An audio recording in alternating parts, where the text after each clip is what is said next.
Good evening, everyone. I'm Jillian Gray with your JCN News for February 15th, 2018. Great having you with us. A call to order for PLP supporters to turn out to another public meeting at the party's Farrington Road headquarters this evening.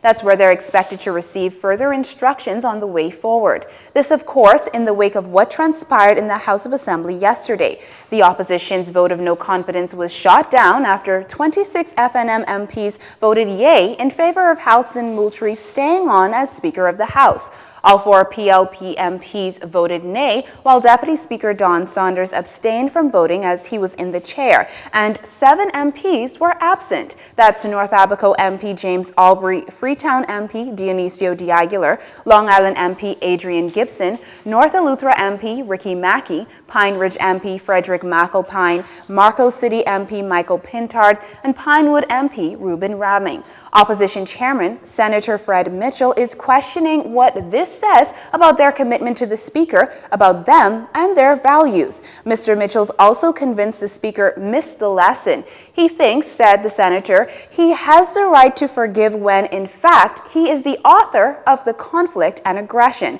As for the Speaker's apology, Mr. Mitchell says sorry does not make it right. Well, as you just heard, throwing pride aside, Mr. Moultrie yesterday resumed the chair as Speaker of House of the Assembly and publicly apologized for the stinging comments he made in the House of Assembly last week. In a jab to opposition leader Philip Davis, Mr. Moultrie stressed that he is married to an indigenous Bahamian woman and that over the course of their 38-year union, he's had no reason for divorce. Mr. Davis's wife is from Trinidad and Tobago. Other personal attacks were fired against former Chief Clerk of Parliament Maurice Tynes.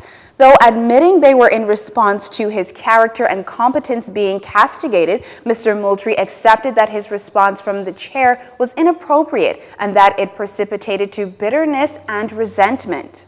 I was wrong for getting into the flesh. I used the scripture, we wrestle not against flesh and blood, but against principalities and spirits in high places. But I allowed myself to get into the flesh and out of character on the 7th of February 2018. And I said things that I should not have said.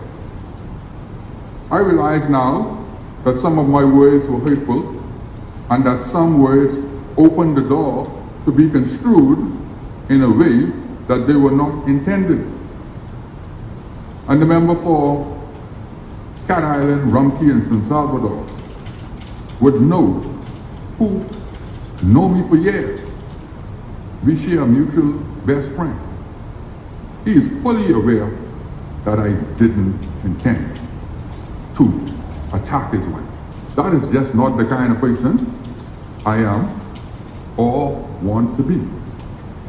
The Speaker went on to point out that he never asked for his job, that in fact, he told the Prime Minister on a number of occasions it is lonely and isolated, but that he believes he was chosen for such a time as this. To the opposition, he offered this advice. Honorable members of the minority party, you are an important plank in our developing democracy. The Parliament has voted an expression of confidence in your humble servant by majority.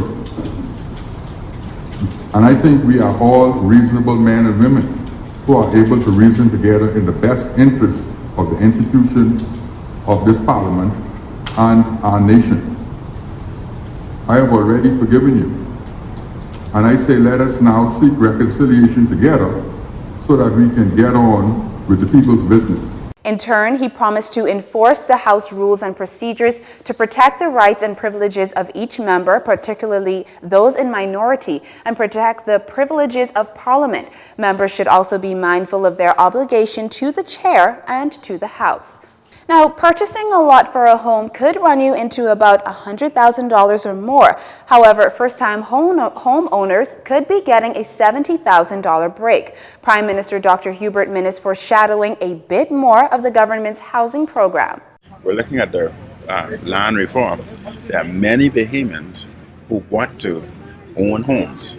Unfortunately, the average home today may cost anywhere from $180,000 and up.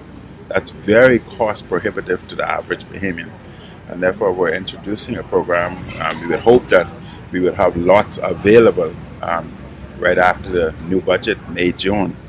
And those lots would be sold with all the infrastructure, amenities attached to it.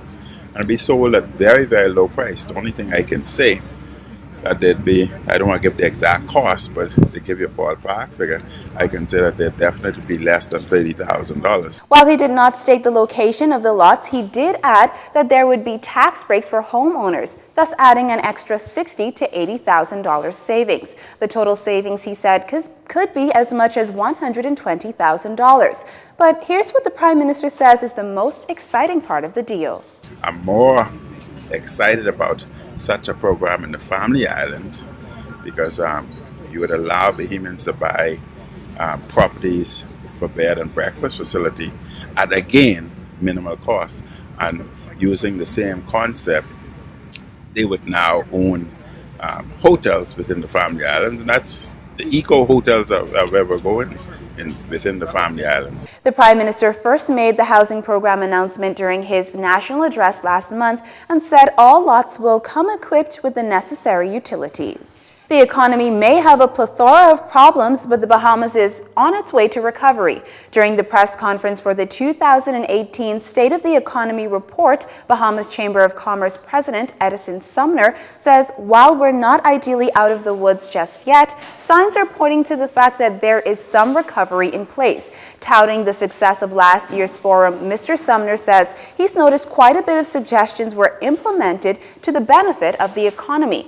Listing the successes of the central bank's exchange controls policy, the digitalizing of government services, as well as the IDB funding renewable energy projects, Mr. Sumner says he's excited to see what will come out of this year's forum. We saw some issues coming out of the IMF report, and even since then the IMF has also held that position on the country as well in one of the most recent reports. So to say that that we have seen results out of last year's forum, absolutely we have, and we expect now to see how we're going to measure those results against this year's presentations and speeches, etc., and how we expect now to see further progressions made between now and when we do this report again next year.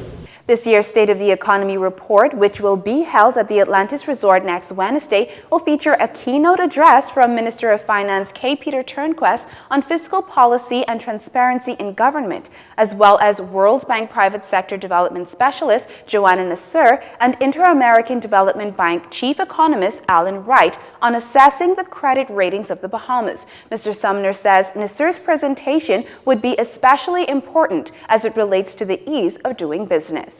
A lot of what we experience from the Ease of Doing Business Index is actually generated by their interviews and their assignments.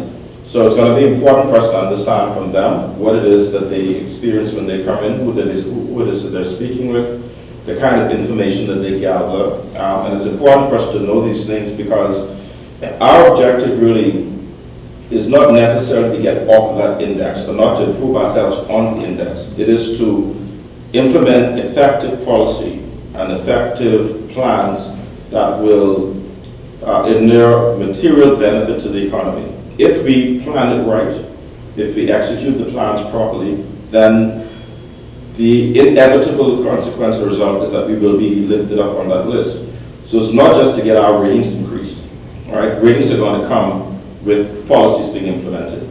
Addressing the cost of doing business, the ease and access of getting business done, streamlining the process of doing business, and managing fiscal issues is what Sumner says are some of the most important things to come out of this forum. He says ultimately the private sector must feel a level of confidence that the information is not falling by the wayside, but instead the recommendations are being accepted and implemented. Stay with us, there's more after this break. This segment of the news was brought to you by Alive.